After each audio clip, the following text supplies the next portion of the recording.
महाराष्ट्रातील आशा आणि गटप्रवर्तकांच्या समस्या सोडवण्यापूर्वी त्या नेमक्या समस्या काय आहेत हे जोपर्यंत आपण समजून घेणार नाही तोपर्यंत आपल्या प्रश्नांचा उलगडाही होणार नाही आणि नेमका मार्ग सुद्धा सापडणार नाही। सगळ्यात महत्त्वाची ही गोष्ट आहे की आशांचे मागण्या प्रश्न हे स्वतंत्र करून विचार केला पाहिजे आणि गटप्रवर्तकांचे प्रश्न हे स्वतंत्रपणे विचार करून ठरवायला पाहिजेत। अर्थात या दोन्ही वेगवेगळ्या गोष्टी जरी असल्या तरी संघर्ष करताना मात्र आशा आणि गटप्रवर्तकांनी मिळून केला पाहिजे, अन्यथा पर्याय नाही अशी परिस्थिती आहे। उदाहरणार्थ राष्ट्रीय आरोग्य अभियानामध्ये कंत्राटी कर्मचाऱ्यांच्या अनेक संघटना आहेत, 20 पेक्षा जास्त आहेत, परंतु त्या संघटना त्यांची एक संयुक्त कृती समिती तयार करून ते संघर्ष करत असतात। तसेच आपल्याला या बाबतीमध्ये सुद्धा विचार केला पाहिजे। त्याच्यानंतरचा मुद्दा आहे की आज काय परिस्थिती आहे आशांच्या बद्दल। त्यांचं जे 5,000 रुपये मानधन 2 वर्षापूर्वी वाढलेलं आहे, त्या मानधन वाढल्याच्या आधारावर अधिकाऱ्यांची दादागिरी वाढलेली आहे आणि त्यांचं म्हणणं असं आहे की आम्ही सांगेल ते काम आशाने ऐकलं पाहिजे। म्हणजे त्या सगळे काम सांगणारे जे कर्मचारी आहेत ते खुर्चीवर बसणार आणि फील्डमध्ये मात्र फक्त आशाने काम करावयाचं आहे। तर हे जे आहे त्याच्यामुळे आशांच्यावर एक प्रकारचा कामवाढ आणि ताणवाढ हा पूर्णपणे लादलेला आहे। जी कामं ठरवून दिलेली आहेत त्याला किती वेळ लागतो हे सांगायची त्यांची तयारी नाही, समजून घेण्याची तयारी नाही, मोजण्याची तयारी नाही, फक्त वरून आदेश आलाय म्हणून सांगायचं। म्हणजे इतका निर्लज्जपणा आहे की ते म्हणतात की आमची व्हीसी झाली, मग त्या व्हीसी मध्ये ठरलं। अरे तुम्ही व्हीसी मीटिंग घेतली ते तुमचे कार्यक्रम यशस्वी करण्यासाठी का, आदेश देण्यासाठी व्हीसी असते का? तर हे सगळं सुरू आहे। त्यामुळे आपण या बाबी समजून घेतल्या पाहिजेत। उदाहरणार्थ अनेक ठिकाणी असं घडतं की मीटिंग आहे म्हणून तुम्ही प्राथमिक आरोग्य केंद्रातलं गवत काढून स्वच्छ करा। आता हे एका जिल्ह्यामध्ये गवत काढण्याचा उद्योगाची तपासणी झाली तक्रार झाल्यामुळे आणि त्या यमुना त्याच्याबद्दल शिक्षाही झाली।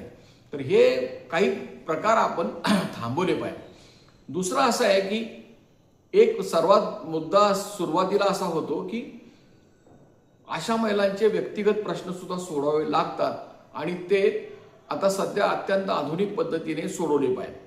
कारण ही जी काही काम सांगण्याची, लादण्याची, शोषण करण्याची पद्धत जी आहे ती सगळी ऑनलाईन आहे। ऑनलाईन कामाची दादागिरी चालू आहे, सक्ती चालू आहे आणि त्या साधनांचाच आपण वापर केला पाहिजे। उदाहरणार्थ सांगली जिल्ह्यातल्या एका आशेला, ती परित्यक्ता महिला आहे, घटस्फोटित महिला आहे आणि तिला ती घटस्फोटित आहे म्हणून कामावरून काढण्याचा प्रयत्न झाला। त्याच हद्दीतल्या 5 महिला दुसऱ्या शहरात काम करतात आणि ही मात्र त्या बाउंड्रीवर काम करते तेवढ्या कारणासाठी। तर याच्याबद्दल आम्ही तक्रार केली, काही परिपत्रकं घेतली आणि या विधवा परित्यक्ता महिलांना प्राधान्य दिलं पाहिजे असे त्यांचे आदेश होते आणि त्या महिलेला त्यांना कामावर घ्यावं लागलं। आणखीन एक असा प्रकार झाला की एका आशेवर आळा घेतला गेला आणि त्याबद्दल सुद्धा त्यांनी आशांना त्रास द्यायला सुरुवात केल्यानंतर आम्ही त्यांना पॉश कायद्याची धमकी दिली, पॉश कायद्याखाली नोटीस पाठवली, मग ते शाणे झाले आणि ते सगळं त्यांनी सोडून दिलं। तिसरा एक प्रकार असा झाला की गावामध्ये गरोदर स्त्री नेण्यासाठी प्राथमिक आरोग्य केंद्राची गाडी नाही आणि वेळेवर गाडी मिळाली नाही, तेवढं कारण देऊन हा सगळा दोष संबंधित आशावर घालण्याचा प्रयत्न झाला आणि तिला कामावरून काढण्याच्या धमक्या सुरू झाल्या। हेही आम्ही परतावून लावलं आणि हे चालू दिलं नाही। आता आणखीन एक प्रश्न आहे, तो रत्नागिरी जिल्ह्यातला आहे की तिला 2 मुली होत्या, आता मुलगा 3रा झालेला आहे आणि तिला कामावरून काढण्याचा प्रयत्न झालेला आहे। याला आम्ही विरोध केलेला आहे, प्रतिकार केलेला आहे। आमचं असं म्हणणं आहे की जर तुम्ही आम्हाला स्वयंसेवी म्हणता, तुमचा आणि आमचा काही संबंध नाही म्हणता, आम्हाला कायम केलं जात नाही म्हणता, मग तुम्ही कशाला आम्हाला सरकारी कर्मचाऱ्यांच्या अटी लावता? मग तुम्ही करा ना, आम्हाला सगळं द्या, आम्हाला हक्क कायम कामगारांचे, शासकीय कर्मचाऱ्याचा दर्जा द्या। तर ती सुद्धा एक लढाई सुरू आहे। अशा पद्धतीने अनेक जिल्ह्यांच्या मध्ये. खरं म्हणजे हे आशाने समजून घेतलं पाहिजे की हा जो प्रिव्हेन्शन ऍक्ट आहे, प्रिव्हेन्शन सेक्शुअल हॅरॅसमेंट, हा जो पॉश कायदा आहे, त्या कायद्याचं कलम असं आहे 4 की फक्त हा या ठिकाणी शोषणाचा भाग नाही, लैंगिक शोषणाचा. कायदा असा सांगतो की महिलांना कामावरनं काढून टाकण्याची धमकी देणे, त्यांनी केलेल्या कामाचा पगार न देणे, हे सुद्धा या कायद्याखाली गुन्हा आहे. त्याची चौकशी होऊ शकते, शिस्तभंगाची कारवाई होऊ शकते. ज्या ठिकाणी 10 पेक्षा जास्त महिला काम करतायत त्या ठिकाणी कठोरपणानं या कमिट्या तयार कराव्या लागतात. आता त्यांना ते महिला दक्षता कमिट्या म्हणतात, पण त्या कार्यक्षम केल्या जात नाही. अगदी महाराष्ट्रामध्ये वेतन चिठ्ठी देण्याचा हुकूम काढलेला आहे राष्ट्रीय आरोग्य अभियानाने, म्हणजे शासन आहे. परंतु अनेक प्राथमिक आरोग्य केंद्रामध्ये महिलांना वेतन चिठ्ठी दिली जात नाही. याचा अर्थ काय की अशाने मग कुठलं काम केलेलं आहे, कुठलं काम केलेलं नाही, कुठल्या कामाचा मोबदला मिळाला, कुठल्या कामाचा मिळाला नाही, हे विचारायचा काही संबंधच नाही. डायरेक्टच बँकेत पैसे जमा होतात. वेतन चिठ्ठी म्हणजे कुठल्या कामाची किती रक्कम आहे हे समजलं पाहिजे, तर ती आशा म्हणू शकते की मला हे मिळालेलं आहे, हे मिळालेलं नाही. तर ते सुद्धा सुरू आहे. तक्रारी आहेत काही मागण्यांच्या बद्दल, ते बसून त्या समजावून सांगण्याची गरज आहे.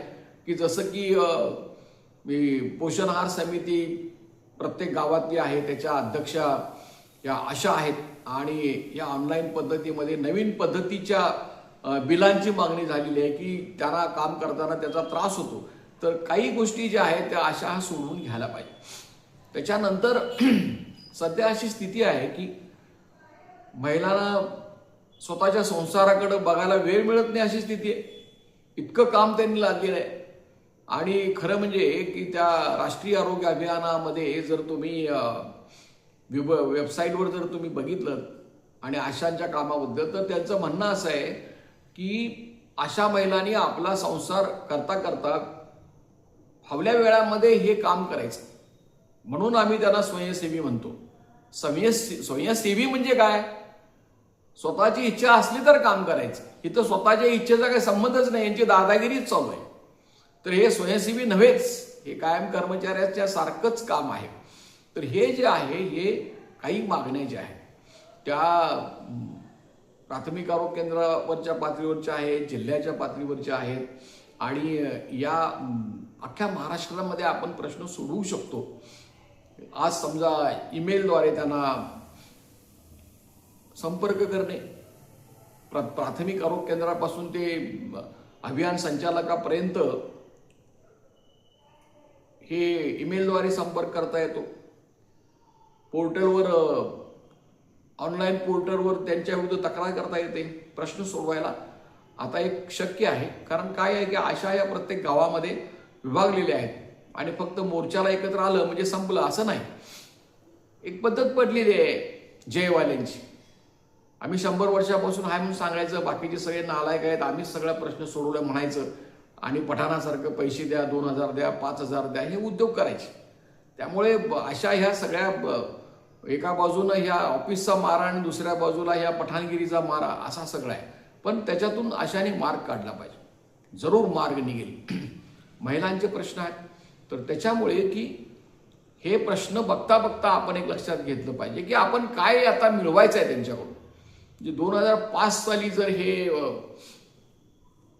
अभियान सुरू झालं असेल, 2013 पासून ते शहराला लागू झालेलं आहे, तर 21 वर्ष होऊन गेली. तरी तुम्ही सलग 21 वर्षे काम करून सुद्धा तुम्ही ग्रॅज्युटी द्यायला तयार नाही, तुम्ही प्रॉव्हिडंट फंड लागू करायला तयार नाही, तुम्ही पेन्शन द्यायला तयार नाही, तुम्ही किमान वेतन द्यायला तयार नाही. काही संघटना तर धादांत खोटं बोलतात. आता प्रॉव्हिडंट फंड योजना सुरूच झालेली नाही ना. सुरू झाली म्हणून काही जिल्ह्यामध्ये पठाणगिरी सुरू आहे, पैसे काढायचे उद्योग, 2000 द्या, 5000 द्या. शासनाचा निर्णय झालेला नाही अजून, लागू झाले म्हणून. हे दादांत खोटं बोलतात, आम्ही लागू करून घेतलं म्हणून, आम्ही केलं म्हणून सांगतात. तर हे सगळं धोकादायक आहे. आपल्या समोर प्रश्न काय आहेत की शासकीय कर्मचाऱ्यांचा दर्जा आशा आणि गटप्रवर्तकांना सुद्धा मिळाला पाहिजे.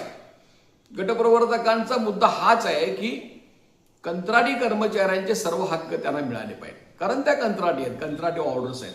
दुसरं काय आहे की त्यांना शासकीय कर्मचाऱ्यांचा दर्जा इतर कंत्राटी कर्मचाऱ्यांच्या प्रमाणे मिळाला पाहिजे. आता इतर कंत्राटी कर्मचाऱ्यांची सुद्धा बघा ना काय अवस्था आहे. त्यांना 2020 6 वर्ष झालं सांगतायत की तुम्हाला आम्ही कायम केलं म्हणून समजा, आणि त्यांच्याकडनं पैसे काढून घेतलेले आहेत आणि 2-2 लाख रुपये गोळा केलेले ते वेगळेच. कोर्टाने निर्णय दिला कंत्राटी कर्मचाऱ्यांना तुम्ही परमनंट करा. त्यांच्या मिटिंगा झाल्या, सगळं झालं, 4 वर्ष झाली, अजूनही ते झालेलं नाही. आणि त्यामध्ये वाईट काय आहे तर ते गटप्रवर्तकांना कंत्राटी समजतच नाहीत. त्यांना त्याने आशांच्या मध्ये ढकलून दिलेल्या आशा योजनेमध्ये त्यांची स्कीममध्ये समावेश आहे. आता आशांच्या स्कीममध्ये आशा आहेत, गटप्रवर्तक आहेत आणि बीएमएस आहे. बीएमएसला सुद्धा, बीएमएसला मात्र सगळं देणार त्यांनी आणि गटप्रवर्तकांना देणार नाहीत. आणि हे कितीतरी वेळा निवेदनं दिली, 10 वर्ष गटप्रवर्तकांची निवेदनं दिली जात आहेत, प्रत्येक मंत्र्याला निवेदनं दिलेली आहेत, पण तरी सुद्धा गटप्रवर्तक या कंत्राटी आहेत म्हणून हे सरकार मान्यता द्यायला आजही तयार नाही. भारताचा काय अनुभव आहे, अनेक राज्यांच्या मध्ये कंत्राटी कर्मचाऱ्यांनी कोर्टामध्ये केसेस घालून न्याय घेतलेले आहेत, मग त्यांना लागू झालेलं आहे. हे महाराष्ट्रातच सरकार असलंय, नाव मोठं आणि लक्षण खोटं. हे बिहारपेक्षा सुद्धा बेकार आहे, रानटी आहे. अहो या भूमीमध्ये डॉक्टर बाबासाहेब आंबेडकर जन्मले, महात्मा फुले जन्मले, ही थोरांची जननी आहे महाराष्ट्र. शाहू महाराजांनी पहिल्यांदा राखीव जागा सुरू केल्या. तर या महाराष्ट्रामध्ये हे घडतंय, काही कुठला कायदा पाळत नाहीत, सुप्रीम कोर्ट, हायकोर्टचे निर्णय पाळत नाहीत, त्याचं सगळं सत्यानाश करून टाकायचं हे सगळा उद्योग सुरू आहे. तर त्याच्यामुळे की आपल्याला शेवटी न्यायालयीन मार्गाचा अवलंब केला पाहिजे. जरी न्याय मिळत नसला, वेळ लागत असला, त्रास होत असला तर ते केलं पाहिजे, त्याशिवाय पर्याय नाही. कारण हे सांगून ऐकत नाही. आशांच्या आणि गटप्रवर्तकांच्या मागण्या काय तर शासकीय कर्मचाऱ्यांचा दर्जा मिळाला पाहिजे. म्हणजे आशाने आणि गटप्रवर्तकांनी 20-20 वर्ष काम करायचं, त्याचा अनुभव घ्यायचा, आणि हे लाखो रुपये घेऊन ज्याला कामाचा अनुभव नाही, आरोग्याशी काही देणं घेणं नाही, त्यांची भरती करून मोकळे. आता या भरतीच्या संदर्भात आणि या सगळ्या शिक्षण व्यवस्था जी सडलेली आहे भारतामध्ये, कोर्सेसची बोंब झालेली आहे, त्याचं तर आंदोलन सुरू आहे ना. जेनजी युवकांनी आंदोलन केलेलं आहे, सरकारबरोबर अजूनही संघर्ष चालू आहे. आणि त्या संघर्षामध्ये इतके न्यायाच्या मागण्या असून सुद्धा महिना तो शिक्षण मंत्री राजीनामा देत नाही, याचाही अनुभव आपण बघितलेला आहे. तर त्याच्यामुळे आपल्याला संघर्ष दोन्ही पातळीवर केला पाहिजे. जरूर रस्त्यावरची लढाई सुद्धा केली पाहिजे आणि न्यायालयीन लढाई सुद्धा केली पाहिजे. आणि ही 2 चाकं आहेत चळवळीची, आणि एक चाक जर अर्धवट असेल तर बरोबर नाही, मग ती गाडीच पळणार नाही. पण काही युनियनवाले धादांत खोटं बोलतात. काम करणाऱ्यांना, ज्यांनी कोर्टात केस काढलेली आहे त्यांची निंदा करतात, त्यांची बदनामी करतात. काय म्हणतात, काय होणार आहे कोर्टात जाऊन, काय होणार नाही, काय नाही. आणि कोर्टाचा निकाल झाला की मग ह्या संघटना सगळ्यात पुढं कोर्टाच्या निर्णयाची अंमलबजावणी करा. म्हणजे चोराच्या उलट्या बोंबा. जे करतायत त्यांची निंदा करायची आणि केलं की आम्हीच केले म्हणायचं. आता मी तुम्हाला उदाहरण सांगतो की ह्या ज्या सगळ्या योजनाकर्मी कर्मचारी आहेत, अंगणवाडी आहेत, शिक्षण व्यवस्थेमधले आहेत, आशा आहेत, गटप्रवर्तक आहेत, यातला सगळ्यात चांगला निर्णय कोण घेतला तर एक मनीबेन भारिया नावाच्या बाई आहेत गुजरातमधल्या. तिथं कुठलीही 100 वर्ष काम केलेली युनियनवाली आली नाही केस करायला. त्या बाई रिटायर झाल्यानंतर हायकोर्टमध्ये लढाई केली, त्यांनी सुप्रीम कोर्टापर्यंत गेल्या. सुप्रीम कोर्टानं सरकारला सांगितलं, सरकारनं तिथं हेच सांगितलं, अगं आशा काय, अंगणवाडी काय, या मानधनावर काम करतात, त्यांचा आणि आमचा काही संबंध नाही, त्यांना कायम होण्याचा अधिकार नाही. सुप्रीम कोर्टाने विचारलं, त्यांची नेमणूक केली, तुम्ही केली, त्यांच्याकडनं काम करून कोण घेते, तुम्ही घेताय, काय काम करून घेता तर तुमच्या योजनेचं काम करून घेता, आणि वर म्हणताय आमचा काय संबंध नाही. सुप्रीम कोर्टाने सांगितलं अशी बात चालणार नाही, त्यांना ग्रॅज्युटी तुम्हाला द्यावं लागले. मोठा निर्णय झाला. म्हणून न्यायालयातली लढाई आहे ती चिवटपणे आपल्याला केली पाहिजे. आता उदाहरणार्थ सांगतो तुम्हाला मी, 2018 साली आम्ही केस केलेली आहे, अजून चालू आहे ती. आता कोल्हापूरच्या खंडपीठाकडे वर्ग झालेली आहे. आशा आणि गटप्रवर्तकांना शासकीय कर्मचाऱ्यांचा दर्जा मिळाला पाहिजे, ही त्यातली आमची प्रमुख मागणी आहे. चालू आहे ती केस, ही एक चालू आहे. गटप्रवर्तकांना अशी मागणी केली की ते म्हणले आमच्यासाठी स्वतंत्र केस पाहिजे. त्याच्याबद्दल चर्चा झाली गंभीरपणे मुंबईमध्ये 3 डिसेंबर 2023ला. ते आरोग्य भुवन ज्या NRHMचं दिवसभर आम्ही 400 गटप्रवर्तक महिलांच्या बरोबर धरणं आंदोलन केलं होतं, घेराव घातला होता संध्याकाळपर्यंत. आणि त्याची तीव्रता लक्षात घेऊन त्यावेळेच्या अभियान संचालकांनी भारत सरकारला कळवलं की गटप्रवर्तकांना सुद्धा शासकीय कर्मचाऱ्यांच्या मधला जो कंत्राटी कर्मचाऱ्यांचा हक्क आहे तो मिळाला पाहिजे. पण अजून झालं नाही त्याची अंमलबजावणी. वर भाजपचं सरकार आहे, खाली भाजपचं सरकार आहे. या सरकारना कामगारांना हक्क द्यायचे नाहीत, महिलांना हक्क द्यायचे नाहीत. अडाणी अंबानी यांचं भलं करायचं आहे, तुमचे हक्क काढून घ्यायचे आहे, तुम्हाला गुलाम बनवायचं आहे, हे सरकारचं धोरण आहे. त्यामुळं की एक आधार आहे न्यायालयीन कामकाजाचा. काही वेळेला त्याच्यामध्ये अनुभव चांगला येतो, काही वेळेला येत नाही, पण लढाई करावी लागते. म्हणून आम्ही 2025ला गटप्रवर्तकांची स्वतंत्र केस केलेली आहे. 111 गटप्रवर्तक महिलांनी नावं दिलेली आहेत. सगळ्या महाराष्ट्रातल्या गटप्रवर्तक त्याच्यामध्ये आहेत. गडचिरोली पासून, नागपूर पासून, इकडे खानदेश पासून, कोकणापासून, पश्चिम महाराष्ट्र, मराठवाडा, थोड्या सगळीकडच्या आहेत. अतिशय महत्वाची केस चालू आहे. आता ती युनियन जी आहे, युनियनचा पत्ता सांगलीचा असल्यामुळे ती परत कोल्हापूरच्या खंडपीठाकडे वर्ग झालेली आहे. तर ह्या 2 ज्या केसेस तुमच्या आहेत महाराष्ट्रामध्ये, आमच्या युनियन शिवाय सर्व आशांच्यासाठी, गटप्रवर्तकांच्यासाठी कुठलीही केस सुरू नाही. हे सगळं काम करता करता आम्ही करतोय ना. 2008 सालापासून आजपर्यंत आम्ही प्रत्येक लढ्यामध्ये आहोत आशा गटप्रवर्तकांच्या. रत्नागिरीमध्ये तर एक फौजदारी गुन्हा सुद्धा दाखल झाला शांततेने मोर्चा काढून सुद्धा 10 आशा आणि गटप्रवर्तक महिलांच्यावर. ती 4 वर्ष केस चालली, ती काढून घेतली सरकारने.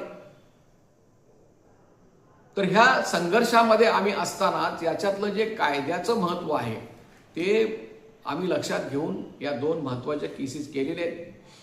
ज्या जिल्ह्यामध्ये आम्हाला विचारणा होईल तिथे आम्ही जाऊन ह्याबद्दलची माहिती द्यायला तयार आहोत. सुरुवात आता आम्ही रत्नागिरी, सिंधुदुर्ग पासून सुरू केलेली आहे. 1, 2, 3, 4 हे 4 दिवस आम्ही आमचा कोकण दौरा आहे. त्याच्यानंतर सांगली, सातारा या ठिकाणी आम्ही दौरे काढणार आहोत. तर तुम्ही हे समजून घ्या, जरूर तुम्ही फोन करा, माहिती घ्या. आता याचा जो नंबर आहे तो मी तुम्हाला सांगतो, तुम्ही गुगलवर बघू शकता जाऊन कुणालाही माहिती घेऊन. बॉम्बे म्हणजे मुंबई हायकोर्ट, कोल्हापूर हायकोर्टच्या वेबसाईटवर आशा आणि गटप्रवर्तकांची मिळून केस आहे. त्याचा नंबर आहे 8677 2018. 2018 साली ती दाखल झालेली आहे. आणि गटप्रवर्तकांची स्वतंत्र जी केस आहे तिचा नंबर आहे 7915/2025. तर दोन्ही केसेस तुम्ही बघू शकता. यामध्ये आणखीन गटप्रवर्तकांनी पक्षकार होणं गरजेचं आहे. आणखीन ज्या आशांना शक्य आहे ते प्रत्यक्ष त्याच्यामध्ये सहभाग घेऊ शकतात. तर एक आम्ही संघटनेच्या वतीनं एक न्यायालयीन लढा सुद्धा करीत आहोत. आम्ही इतर प्रश्न सुद्धा घेऊन लढत आहोत. आम्हाला महाराष्ट्रामध्ये आमची राज्यव्यापी युनियन आहे. आम्हाला एक राज्याचं रजिस्ट्रेशन आहे. हे 100 वर्षे झालणारे उगाचच बोंबलत आमच्या नावाने फिरत असतात. आम्ही कोण, कुठले, अरे आम्ही आहोत. आम्ही गेल्या 2008 सालापासून ते आजपर्यंत सतत संघर्षामध्ये आहोत, अजूनही करत आहोत. आणि आमच्याशिवाय कुणी केसेस घातलेले नाही. 100 वर्षवाल्यांना विचारा की किती जिल्ह्यामध्ये यांच्या संघटनांची बँकेत खाती नाहीत अशी परिस्थिती आहे. 12-12 वर्षे, 15-15 वर्षे यांनी ऑडिट रिपोर्ट दिलेले नाही. सांगावं त्यांनी इतिहास स्वतःहून. आणि मग नुसता महिलांची दिशाभूल करायची, खोटी माहिती सांगायची, फसवणूक करायची. कोर्टात जाऊन काय होणार आहे म्हणायचं. आणि आता मी सांगितलं कोर्टात गेल्यानंतर काय होणार आहे. तर कोर्टामध्ये आपण हा मुद्दा लावून धरलेला आहे.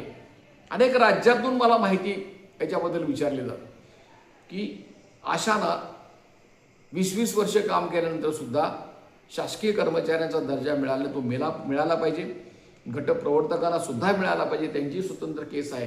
तर हे तुम्ही सगळं लक्षात घ्या. याबद्दल तुम्हाला आणखीन काय माहिती पाहिजे असेल तर जरूर देऊ. मी शंकर पुजारी, महाराष्ट्र राज्य आशा गटप्रवर्तक आरोग्य कर्मचारी संघटनेचा राज्य अध्यक्ष आहे. माझा मोबाईल क्रमांक आहे 9960499366. सुमन पुजारींचा नंबर आहे 8087-122-839. जरूर संपर्क करा. हे यूट्यूब चॅनल हे असंघटित उद्योगातील कामगारांसाठी चालवलं जातं. ते विनामूल्य आहे. तुम्ही जितकं सबस्क्राईब कराल तेवढं आपल्या मागण्यांना बळ येईल. म्हणून तुम्ही सबस्क्राईब करा, लाईक करा, फॉरवर्ड करा. एवढी विनंती करून मी आजचे मुद्दे पूर्ण करीत आहे. धन्यवाद. लाल सलाम. जय भीम.